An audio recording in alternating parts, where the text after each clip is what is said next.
So let me introduce quickly Alex, who's going to talk to us about non-cooperative game theory for autonomous racing. Alexander has done his bachelor, master, and PhD at ETH Zurich. His PhD was at the Automatic Control Lab, and now he's a postdoctoral researcher at the Computer Vision Lab at ETH Zurich. It has been working on model predictive control, viability theory, game theory applications to driving and racing, and now it's also exploring the field of computer vision and learning. Okay, Alex, thank you for joining, and looking forward to hear what you have to say. Thanks for the kind introduction, and yes, I'm looking forward to speak to this interesting tutorial about the work I did. I mean, this was still during my PhD, where I did most of it on basically game theoretic motion planning for autonomous racing.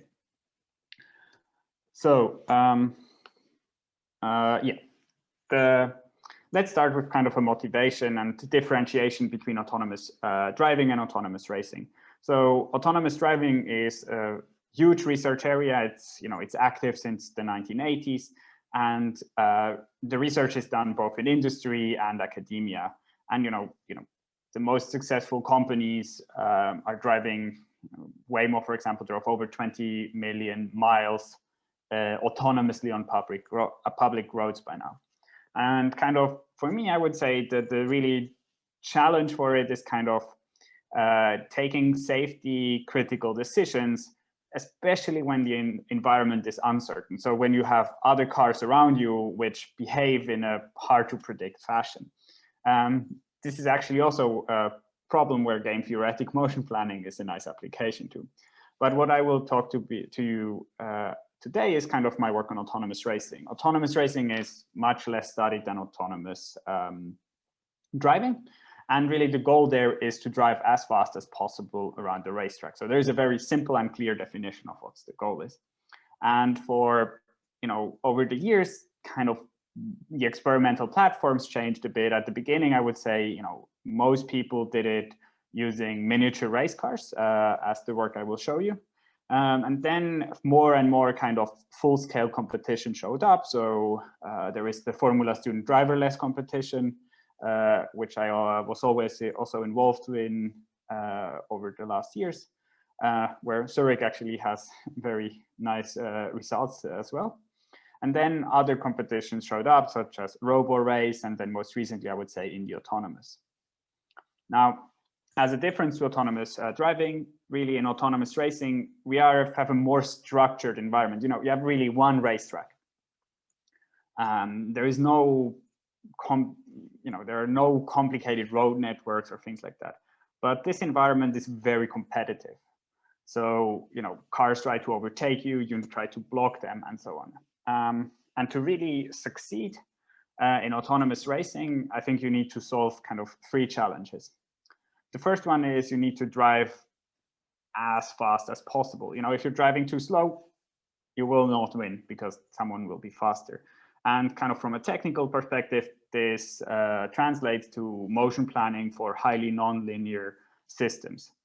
There is actually a way to share sharing with optimized for videos, such that you can hopefully see nicely the videos I will show you. Okay, so the second challenge is kind of staying safe inside the track. If you crash, you will lose, as either your car is broken or you will slow down and another car can overtake you. And kind of from a technical side, this corresponds to somehow infinite horizon constraint satisfaction. Things I just before the break mentioned with recursive visibility. And then the last part, the thing I will talk about today, is kind of interaction with other cars. And this, from kind of a theoretical perspective, is kind of a decision-making problem in a highly dynamic, non-cooperative environment. So again, we basically have to solve 3 very challenging problems to get to something which works. Now, how to solve that? I kind of, during this work, I translated them in kind of 3 ingredients. The first one is we want to finish first. And this we approximate by maximizing the progress. So the progress is just the distance from the beginning of the racetrack until the end of our predicted trajectory. And this allows us to, kind of introduce a nice ordering into our trajectories. So for example, clearly the green trajectory is better than the yellow trajectory. Now, the second one is we don't want to collide, as this kind of, we want to finish. And the second one is also, again, related to constraints. We also want to stay inside the racetrack. Okay. Now, all of the things I will show you are really meant to work in conjunction with with the experimental setup I used at this time, which is the Orca setup hosted at IFA, at ETH. And it works as follows. We have an overhead camera system, which can track multiple cars. I think we can track up to 8 cars and get precise position and velocity of these cars. This information is then distributed to controller PCs. So we can have one controller PC for every car we want to control. And then the commands from the controller are sent to the real car via Bluetooth. And I hope in the video you can now see the car drive around the car. So, the cars drive, I would say, quite fast for their size. And, so kind of at least the driving as fast challenge seems to be solved. But now let's somehow take a step back and start really at the beginning of our motion planning framework. And for this, we need a model. The model we use is a dynamic bicycle model. So it's a bicycle model with nonlinear lateral tire forces, which we model with Pacheco magic formulas. So they define the lateral forces, so how the tires interact with the ground. And then finally, we also have a model of our drivetrain, which kind of models how the throttle we send to the car kind of actuates it, and then the steering angle. And all of that kind of defines how the velocities of our car change. And then given the velocities, we can integrate them and get out the position and orientation of the car. So what we end up with is a highly nonlinear 6-dimensional system. But the nice part is that we can kind of separate this dynamics into slow and fast dynamics. So we have the position which change reasonably slow, at least compared to how fast the velocity change. And this separation we can now use to kind of build a motion planning framework. Now, this framework is meant for one car, but I will show you then later how to extend it to a multi-car setup. Okay, so the idea is to have a hierarchical structure where in the higher level, we do motion planning based on constant velocity primitives. So there we really plan for the slow dynamics, so the position, and the velocity is just considered as the motion primitives and as an abstract state. And what this allows us to basically reduce the dimensions. So we can run in 4 dimensions, somehow like the free position and then this abstract kind of constant velocity state instead of the 6 we had before. And I would say even more important, we can have much longer actuation time. So we don't need to decide what to do every 20 milliseconds, but now kind of every 0.16 seconds, for example. This turned out to be a good time for the system here. And if you would scale this up to a real car, this would be even much longer. So what are we now doing? Kind of with our motion primitives, we can do a recursive motion planning approach where we kind of build a tree of trajectories. So we use 129 motion primitive with a branching factor of around 15, depending exactly on the exact constant velocity. But yeah, roughly 15 is the branching factor. So at each point, you roughly branch 15 new trajectories out. And then we do this for 3 steps, which results in a complete look ahead of roughly half a second. We remove all the trajectory which leave the track, and what we end up is kind of the set of trajectories I showed you here. Out of these, we then pick the one which maximizes the progress. You can still remember from the ingredients slide, which would be this red trajectory. And then, given this red trajectory, we use a model predictive controller with the full dynamic bicycle model to track this path. And this allows us to kind of, plan in the slow dynamics, and then, the fast dynamics is taken care of by the MPC. However, you can kind of, if you look at these trajectories, you can see kind of an issue. A lot of them seem to crash into the wall. They don't crash yet into the wall, but within this kind of half a second look ahead, they just end up before the wall. Now, you should never pick such a trajectory, but unfortunately, with with our maximum progress objective, it actually happens more often than you think that you choose a trajectory which quite instantly, just after the end of the prediction horizon, will crash into a wall. So what we did is kind of investigated on how we can only generate safe trajectories. And we did this using viability theory. So we computed the viability kernel, which gives us basically a safe set. So all the kind of safe states around the track. And then we only generated trajectories which remained in the viability kernel, which kind of what you then end up with is the trajectory set on the left. Now, at the same point, we found some kind of ways to even, we also looked at the game theoretic viability kernel, which helped to take care of some of the approximation we did in the computation and gave us additional guarantees. And if you use this discriminating kernel, this game theoretic one, you end up with a bit more conservative set of safe trajectories on the left. Now, to basically maybe give you some impression on how this motion planner at least works for one car, I have some simulation results. And the nice part is that, or kind of the thing I wanted to highlight here is that the two kind of pruning strategies, so if you use discriminating kernel or the viability kernel as a safe set, changes the driving style quite in an interesting fashion. So if you use the viability, you get a more aggressive driver, and if you use the discriminating kernel, you get a more kind of a cautious driver which brakes early. But then, because it brakes early, it achieves higher speeds through the curve and can accelerate earlier. And what we end up with is that the two methods basically have the same lap time. Now, so this is really important for the later work, as it makes for interesting racing where different controllers have different driving styles, resulting in then different racing between cars.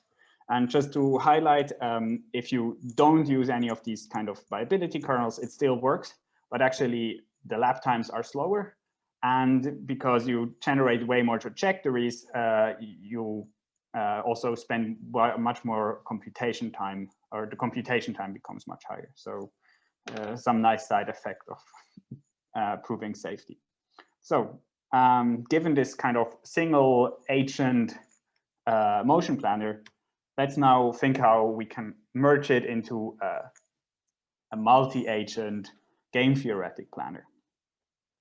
And the idea is really to look at it from a trajectories perspective. So what we do is basically every trajectory, so every of these roughly 1,000 trajectories we generate, we consider to be an action.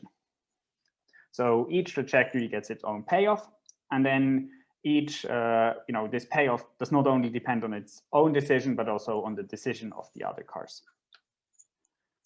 Okay. Since since explaining you how this works with 1,000 trajectories will be very cumbersome, I decided to reduce it a bit and go with 3 trajectories. So the setup is kind of easy because we abstracted it to the trajectory. We get kind of to the bimatrix formulation, so the matrix game. Note that it kind of, because the trajectories are still built in a kind of a tree fashion, you could write it down in in the expensive form and do a lot of other things. But we decided to kind of extract everything away and transform the extensive form directly to a bimatrix game and do then the computation in the bimatrix. Not sure that this is the perfect decision, but it resulted in some nice results and it worked well for us. Okay, so now let me explain it. So given that each car has 3 trajectories, you end up with kind of payoff matrices of 3 by 3, where, for example, if both cars choose their green trajectory, the red car gets a payoff of A11, and then the yellow car gets a payoff of B11. And similar, you can do the combination for all the trajectories. And before I continue, kind of some definitions. The leader is always the car which is ahead at the beginning of at the beginning of this small game instance. Since we will solve this in a receding horizon fashion, who is the leader will actually change dynamically over the whole race, but at least for one game, it's always the one which is ahead at the beginning. So in this case, it would be the red.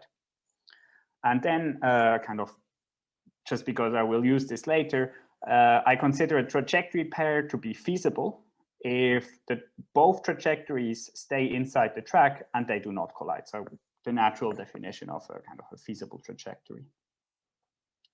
Good. So let's go to the actual part, and this is how do we model the game of racing. And for this, I propose kind of 3 different games.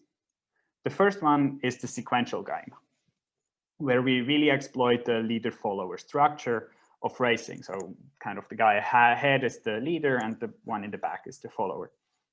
And it works as follows. If a trajectory leaves the racetrack, the agent gets a very low payoff. In this case, -10. As long as it's negative, it's fine because the progress is always positive.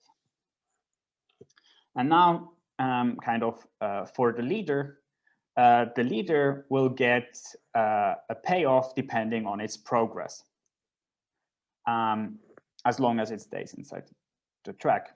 And then the follower is a bit different. The follower still gets the payoff depending on the progress, but really how I computed here the progress is just use the definition of the progress and scaled everything such that the car is 12 centimeters long, which is the size of the car in the experimental setup. So this is how I came up with these magical numbers.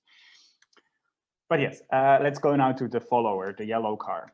The yellow car also receives its payoff, with the exception if there is a collision. So if both choose the blue trajectory, the yellow car would receive a payoff of -1.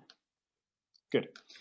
Now let's move to the slightly more interesting game, or actually the more interesting game is what I call the cooperative game. And it's cooperative not because we use cooperative game theory, but because both agents are considering collision avoidance. So in this game, also the red car receives a payoff of -1 if the trajectories collide. Good. But you may think, but this doesn't really capture racing where you want to stay ahead. And I completely agree. That's why the last game is kind of the blocking game, where we really try to add as much knowledge from racing into the payoff. And how it works, it kind of uses the same structure as the cooperative game with a small caveat. So similar to the cooperative game, if you leave the track, you get a -10 payoff. If you cause a collision, anyway, you get a payoff of -1. I mean, as long as it's smaller than 0, it's fine. And now comes kind of the caveat. So let's assume that the red car is playing its red trajectory, and then the yellow car kind of has 2 other trajectories it can take, the gray or the green one. And now the payoff is not just the progress, but but additionally there is a second payoff depending on the fact which trajectory is ahead at the end of the horizon.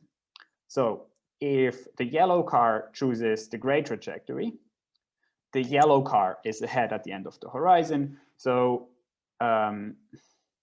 no, sorry. If the yellow car chooses the gray trajectory, the red car stays ahead at the end of the horizon. So it receives the additional payoff. On the other hand, if the yellow car chooses the green trajectory, it overtakes it, and so the yellow car receives the additional payoff. And similarly, you can build up the rest of the Bayes matrix game. So I think you already should know how to choose the trajectory. It will be game theory. And so here I really look into pure strategies. And I call an equilibrium trajectory pair basically A star and J star. And for this work, we have two equilibrium types which we are interested in. The first is the Stackelberg equilibrium, where you have this, again, a leader-follower structure, and the leader can enforce his trajectory or his action on the follower, and the follower plays best response. So in this case, for the leader, what he wants to do is kind of maximizing his payoff given the knowledge that the follower will play best response. And then the follower just plays best response. So it's really kind of a sequential thing.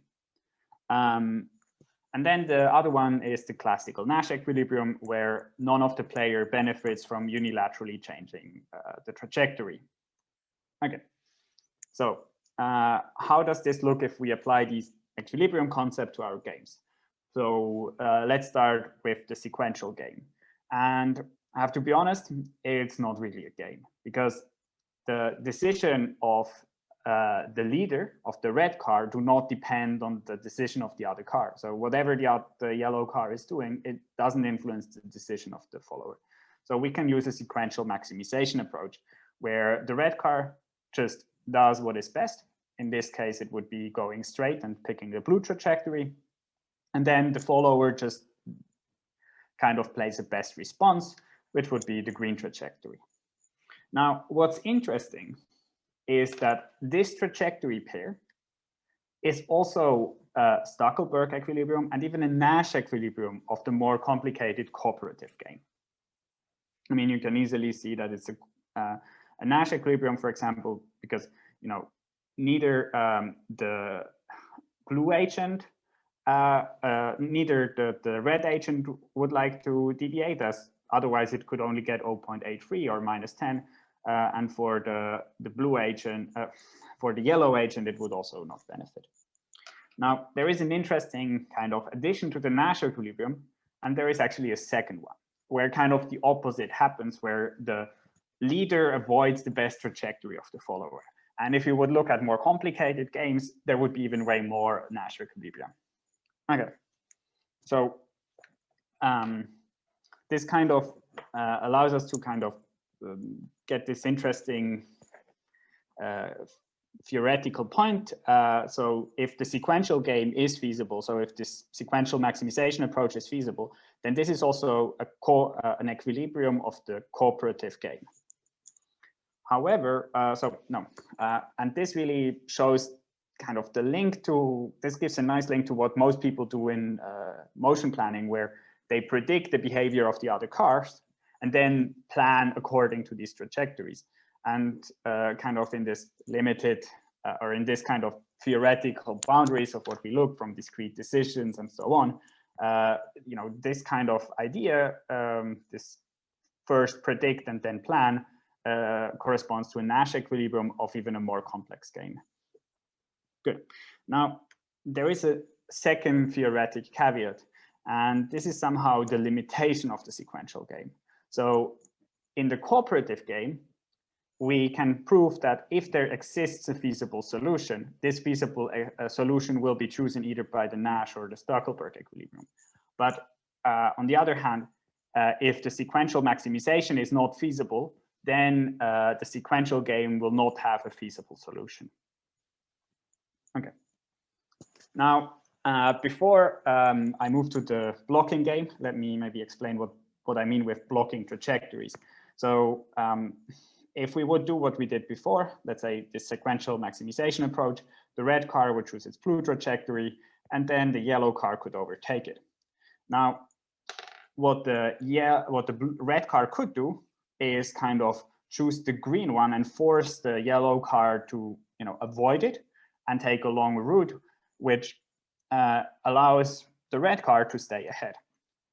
And basically how this works is that he threatens it by a collision. Okay, so see, now the question is, can we recover this kind of blocking behavior in the blocking game? And yes, if we use Stackelberg equilibrium.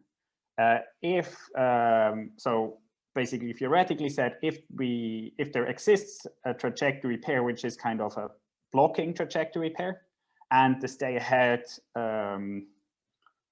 reward payoff is high enough, the Stackelberg equilibrium will pick this. Now, the Nash equilibrium, on the other hand, will always be the same as the one of the cooperative game. And in other words, unless for kind of very weird conditions, the Nash equilibrium will be not a blocking trajectory, at least in this formulation here. Okay, so in summary, Stackelberg seems to be a better option for our case. We don't have problems with multiple Nash equilibrium and things like that. And given this, so all the analysis I will do all the simulations will use the Stackelberg equilibrium, which is also computationally nicer. And so we did a simulation study where we run the controller in closed loop and used these two drivers. And what you can see is that the cooperative game has by far the most overtaking maneuvers. Now, what's kind of special is that the sequential game has very little. And then the blocking game is somehow in between. So let me explain why the sequential game is so good at avoiding overtaking maneuvers. And the idea is really that in the sequential game, if the other car tries to overtake you, you will just ignore the other car and keep on driving on your ideal line. Now, any overtaking maneuver needs some cooperative part, or better, the fact that you don't want to crash. This is not given in the sequential game, but it's actually there in the cooperative and in the blocking game. And this is kind of how you avoid overtaking maneuvers in the sequential game. So here is also a simulation result where the red car just keeps on driving, even though the blue car tries to avoid to overtake it. Now, at some point, it's kind of too late for the blue car to react to this, and the simulation will go into an emergency braking maneuver. But even like this, the collision cannot be avoided. But what the red car achieves is it achieves to avoid the overtaking maneuver. In the cooperative game, this is not the case, and actually the red car gives enough space to the blue car to not collide, but at the same time this allows the overtaking maneuver. So now let's look at actually the difference between the cooperative game and the blocking game, which are the two interesting ones. So you can see now the start, and we now enter the first interesting overtaking region. And here what happens is that the cars really nicely mimic each other. And please remember how they look, because later you will see that this is not how they would normally drive. And okay, now comes again a quite boring part of the track, and we approach the second overtaking spot. Now here, the red car in both cases gets overtaken. But you can see that in the blocking game, the red car tried, at least in my opinion, harder to not get overtaken. Okay, so now the cars go back and enter again our other overtaking spot. And in this case, in the blocking game, the blue car is able to stay ahead, whereas in the other game, the red car can actually pass at this point. And you can also see how different the trajectories are, which shows kind of the mimicking happened in the first lap. Okay, so now to find a kind of to finish, I want to kind of show you some real-time physical implementations. But for this, we had to solve some challenges. So kind of the problem is that solving or building the bimatrix game becomes extremely challenging from a computational side, as the entries in the matrix grow quadratically. And mainly the collision checks become an issue, as if you have 1,000 trajectories each, this means 1,000,000 trajectories, which you have to check. And if you use even a reasonable kind of discretization time for the collision checks, this ends up with 32 million collision checks. And this you can just not do in 20 milliseconds, which is the time required to run it on the real-time system. So what we did is kind of simple and heuristic. We reduced the prediction horizon to 2, which drastically reduces the number of trajectories. And then we used a kind of a beam search style solution. So we only kept the 60 best trajectories in terms of progress, and only for those we were building the bimatrix game. Now, by cutting the prediction horizon so much, you lose all the kind of nice properties of predictive controllers. So we had to somehow regain a bit. And we did this by using kind of an approximate future progress, or in other words, a value function. So we gave each trajectory, again, an approximate, what is somehow the approximate progress it will do from this state in the next in the next half a second. Okay, and this, with this modification, we're then able to kind of implement this. And yeah, I think, so you can see here now the cars driving against each other, overtaking, blocking, mimicking. It's not perfect. Sometimes you have collisions with the walls. Sometimes you have a bit collision with the with each other. But I think it's still very fascinating to look the cars drive around.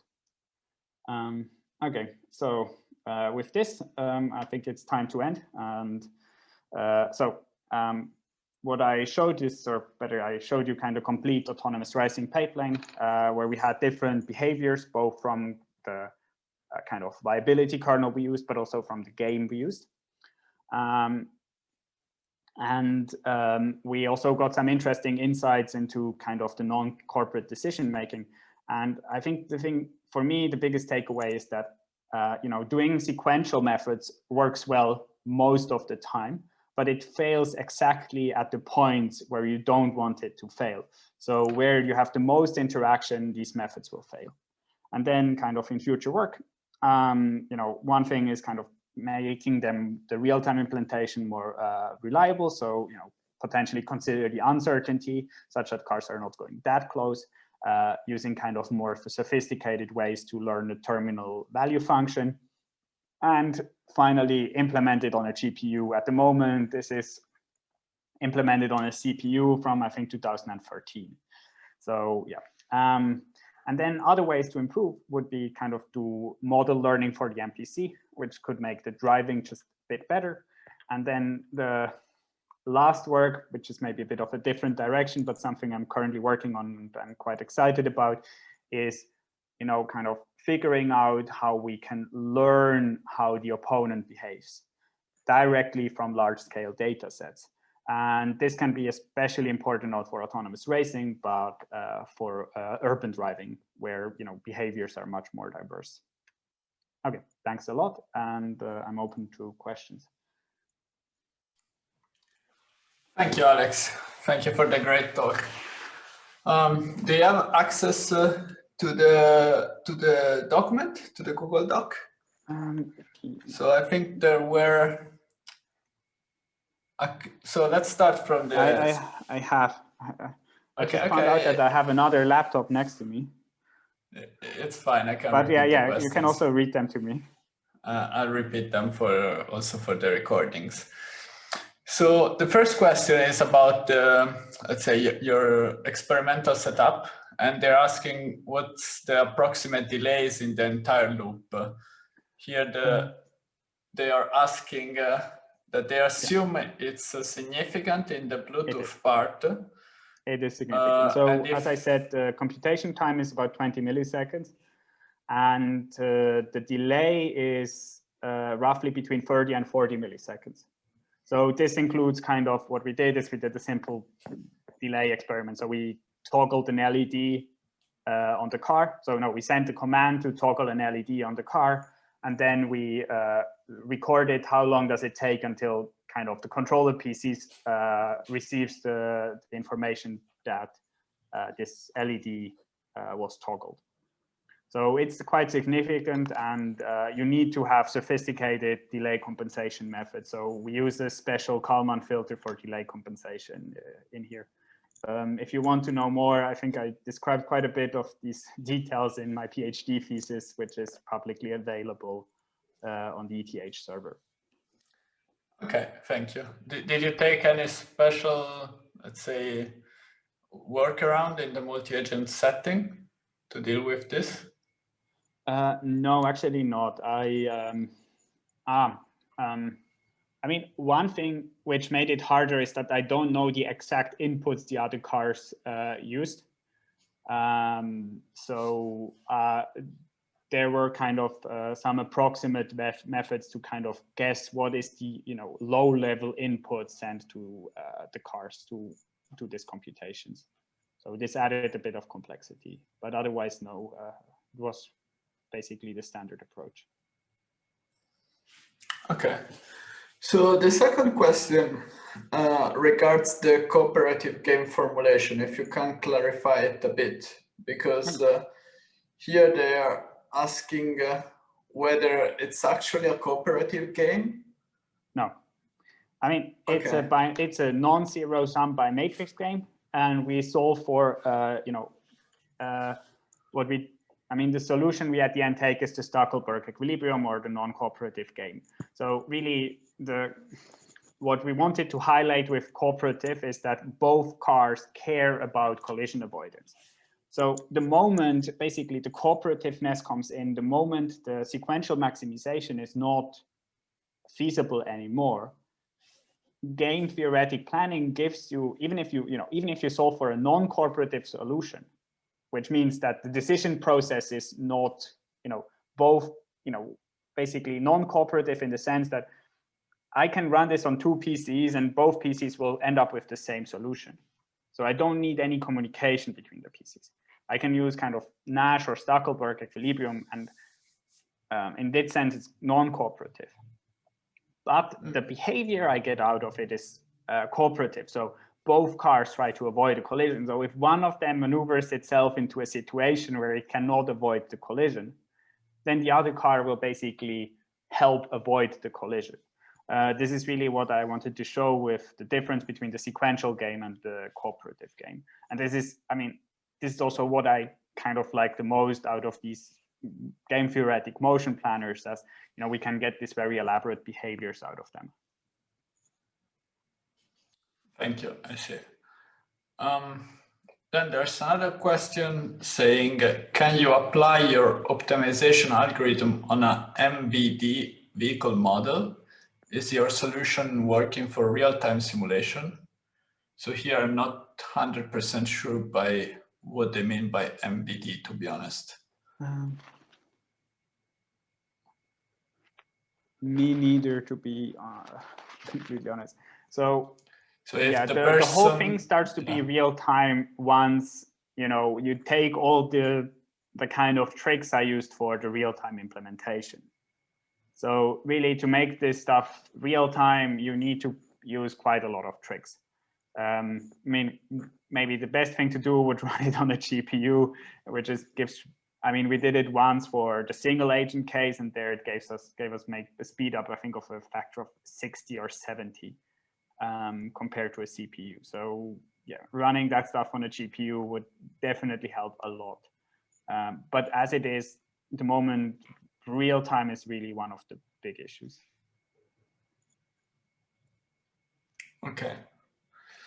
So then there's another question asking, when the follower car crashes into the leader car, as in the sequential game setup, is the follower not being rational? Shouldn't the follower always avoid a collision, or is it the same?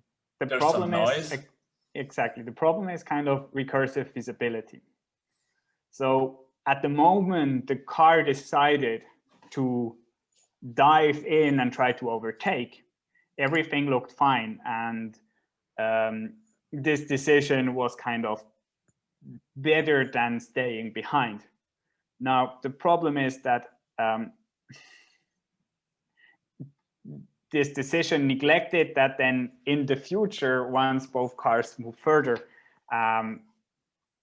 kind of this decision went to lead it to a collision. So really the problem is kind of what kind of prediction horizon do you need to, I mean, either you need kind of theory, or the other way is you need extremely long prediction horizons.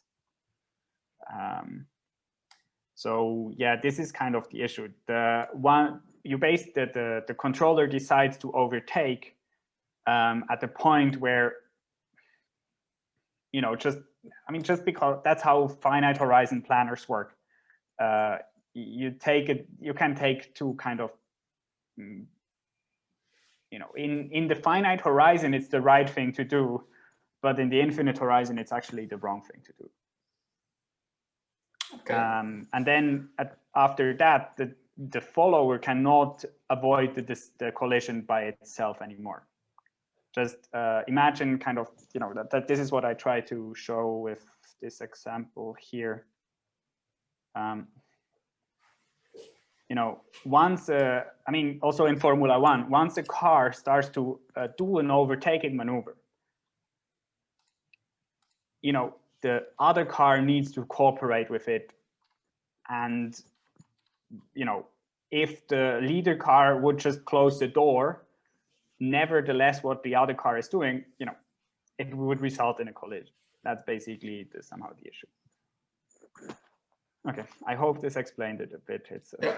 So I think in the meantime, we had a clarification on the MBD vehicle model, which stands for multi-body dynamics. So I think it was already kind of answered by you. I mean, you know, none of the optimization stuff uses a multi-body dynamics model. So, you know, you would just use it for simulation. So it doesn't really change anything. And at the end, you would only, if you would use a more complicated model, you would use it in the MPC.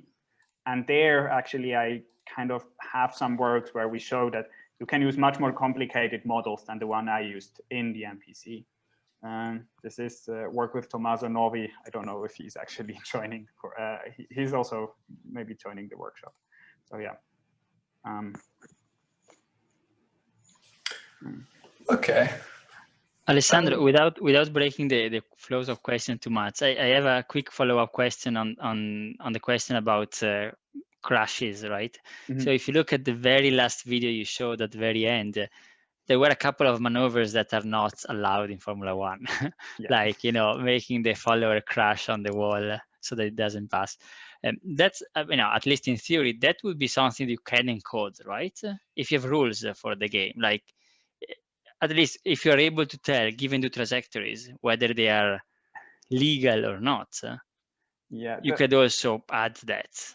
I mean, I thought about this quite a bit, and you end up with some issues. So let's say you kind of need history to do it.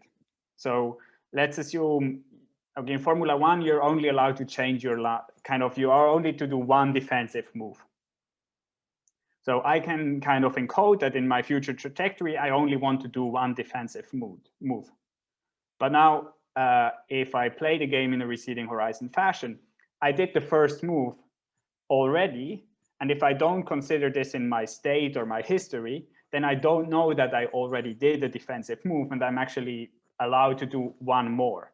I'm just, you know, in my prediction horizon, I'm only allowed to do one, but you kind of need to keep track of what you did to enforce these rules. Okay, thanks. That's a very nice example of multi-stage game which doesn't have a state which is completely Markovian. Okay, good, thanks.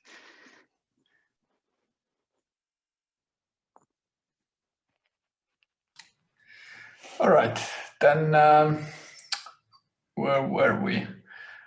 In the future work part is mentioned model learning for MPC using Gaussian processes.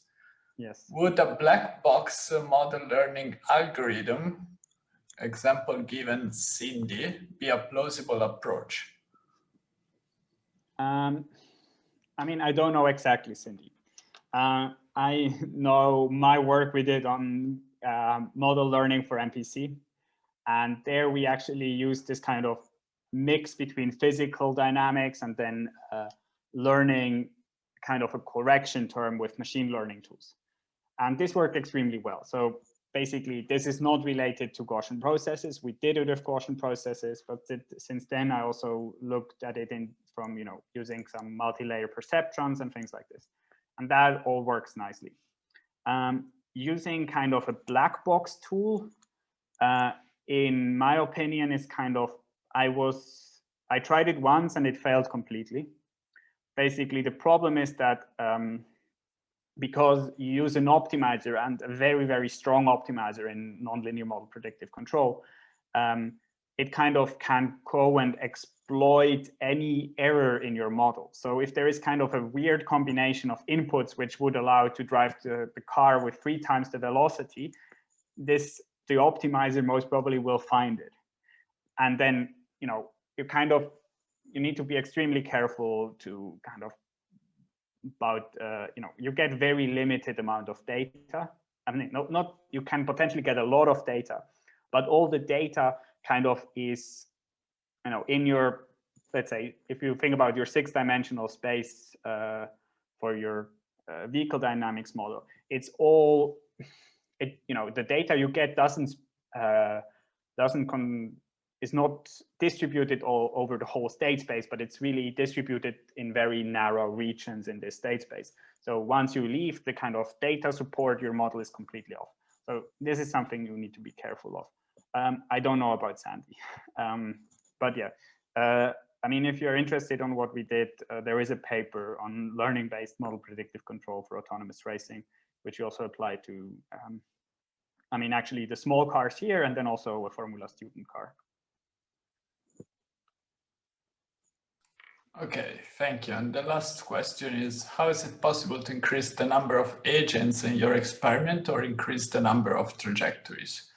For instance, a swarm of drones. So let's say at the moment, there is kind of this fundamental leader-follower structure. So this would allow you to get kind of,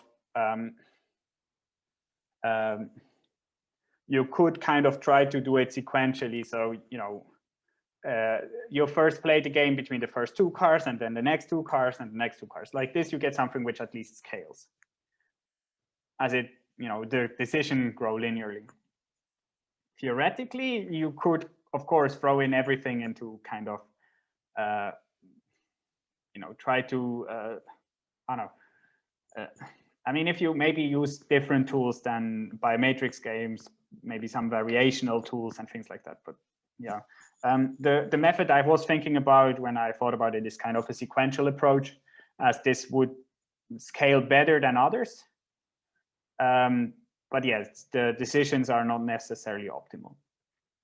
And I know people which did actually similar things for swarms of drones. They did kind of a sequential decision making, and then, kind of took game theory to abstract away some of the uncertainties. This is work by Claire Tomlin's group.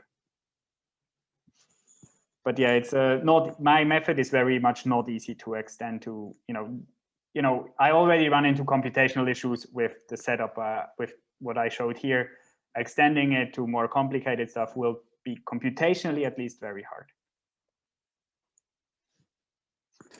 Okay, thank you very much, Alex, for your talk. Thanks again for giving me the opportunity to talk at this tutorial, and also teaching the people about this very interesting topic.